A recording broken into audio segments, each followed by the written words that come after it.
Hey everyone, and welcome to today's video. So just wanted to do a bit of an update on the F56. So it's looking a lot different since the last video. So obviously you saw the intercooler go on.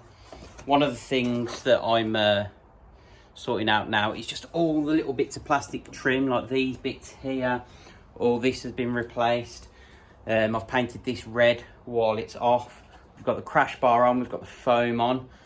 Behind that we've got these sort of the crash protection stuff. So yeah, it's all coming together nicely. I think we're at the point where once I've just clipped this foam bit on, I can probably test fit a front bumper to the car. Let me show you in the engine bay, show you some of the things that I've been sorting in the last sort of half an hour. Okay, so if you look in the engine bay, you can see these are poppers here. They're little mini explosives, and what they do is when it detects a crash, especially when it thinks it's a pedestrian, it pops these, that fires into the hinge, and that shoots the bonnet up a few inches to stop any pedestrians sort of crashing into, like, through the skin of the bonnet and into the top of the engine. There's a bit of pedestrian safety. So my car obviously had a warning light because of that, and what I've done is actually managed to resolve that. So these aren't cheap. That's cost me around $250, something like that, for a Mini, for two brand new ones. That's not including the hinges, that's literally just those poppers. I've fitted those. I've made sure, if you see this little line behind here, this detects the crash. I make sure that's all connected and in place. And then I've used my new OBD dongle and an app on my phone just to reset the warnings, and that's now gone.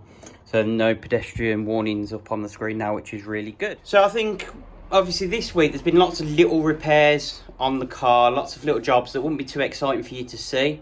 Not necessarily going to do a how-to video on, but I'll insert some clips just after this in terms of some of the jobs.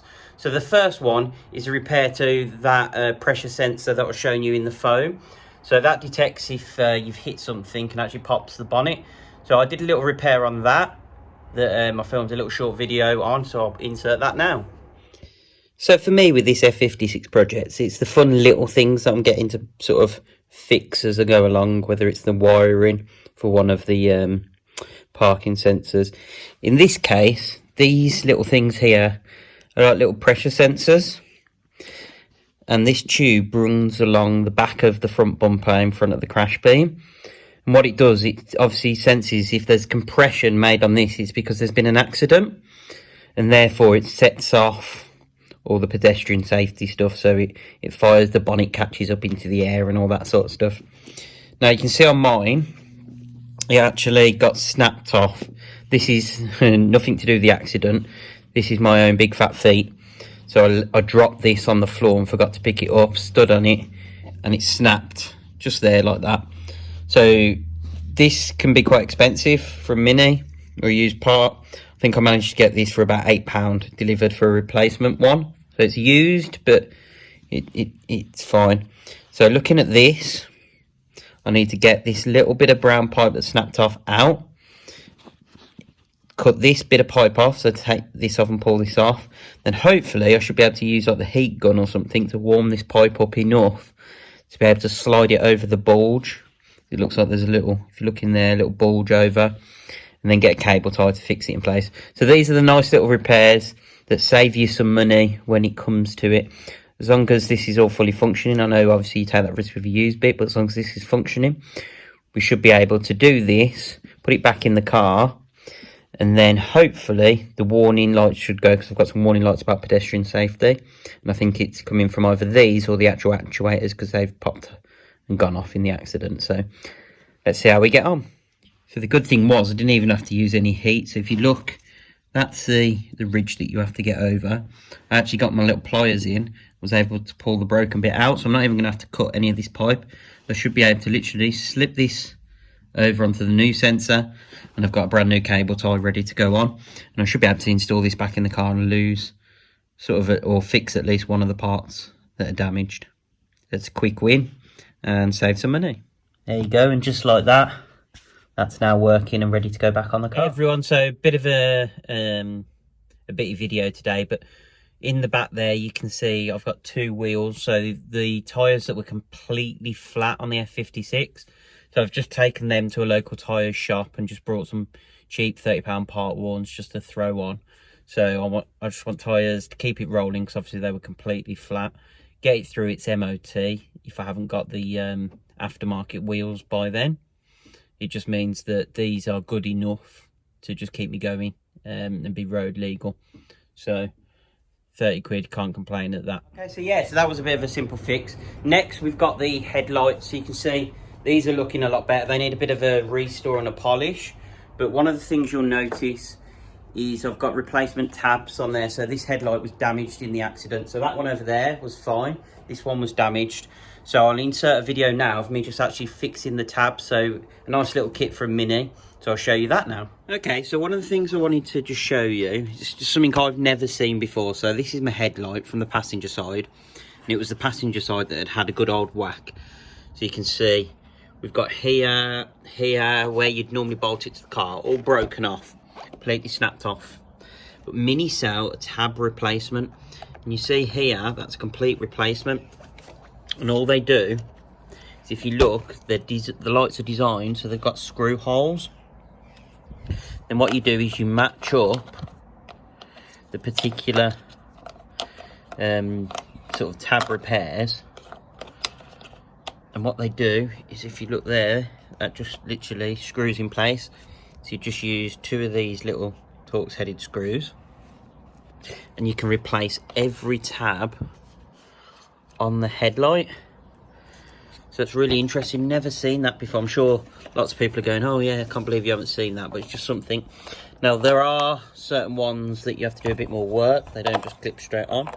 So if we look at this one, for example, it should go there, but because this bit of plastic's in the way, so what I'm gonna have to do is just slice that off. So get like the little tool and just slice that bit of plastic off. But I think that's really useful. If you look here, I'm just in the process of screwing this one in place. Didn't have to do any adjustment for this one. Bolted straight over the top. That gives me the replacement. So it'll fit just OEM. They are from Mini, these replacement tabs. They're not like an eBay special or anything like that. And this should save a lot of people a lot of money when it comes to broken headlights tabs. So as long as your lens isn't damaged. So I did notice there is a little crack on the housing here, which is obviously what the accident company or insurance company have marked that with the pink. Now I might just run some sealant over that, because that's the back of the light, and see if that at least temporarily keeps me going with these headlights, because I do want to replace them with some black headlights at some point. But I just thought that was a nice little sort of money saver. If anyone's ever damaged their headlights, you can actually replace those tabs. Okay, so if we look at the headlight now, so we've got 1, 2, 3 and 4 tabs completely replaced. I think that's absolutely amazing. I'm sure everyone's going, oh, I've seen that before, but I haven't. So I think that's really good.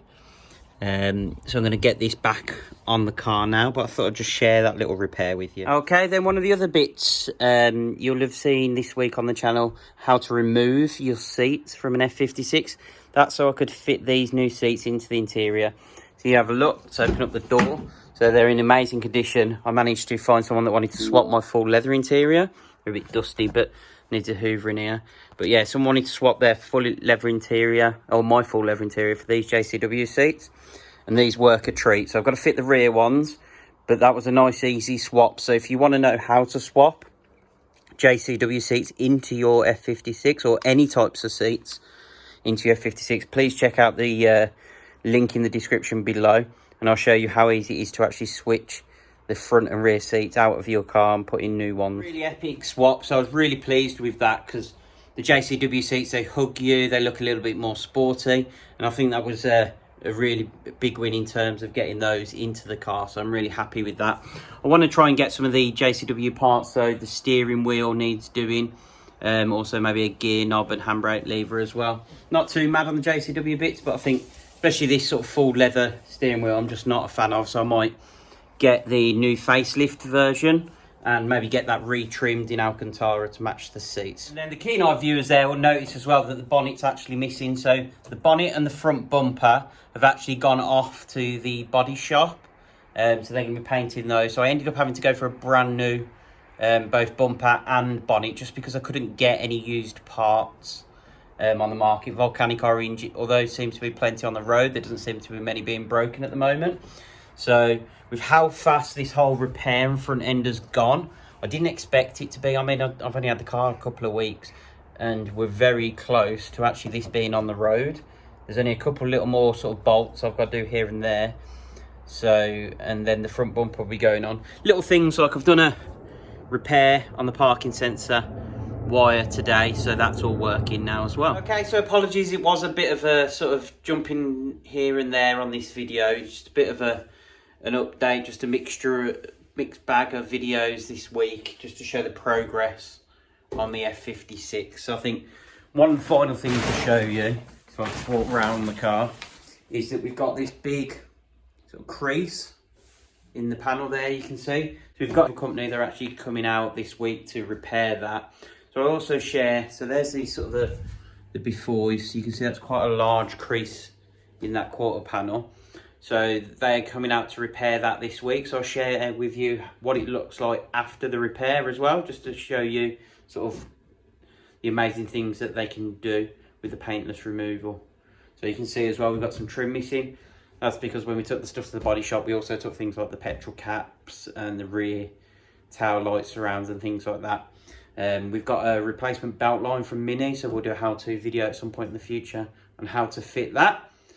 So if you like today's video, please hit that thumbs up button and subscribe and hit the notification bell so you get alerts every time we upload new content. So thanks for watching and we'll see you in the next video.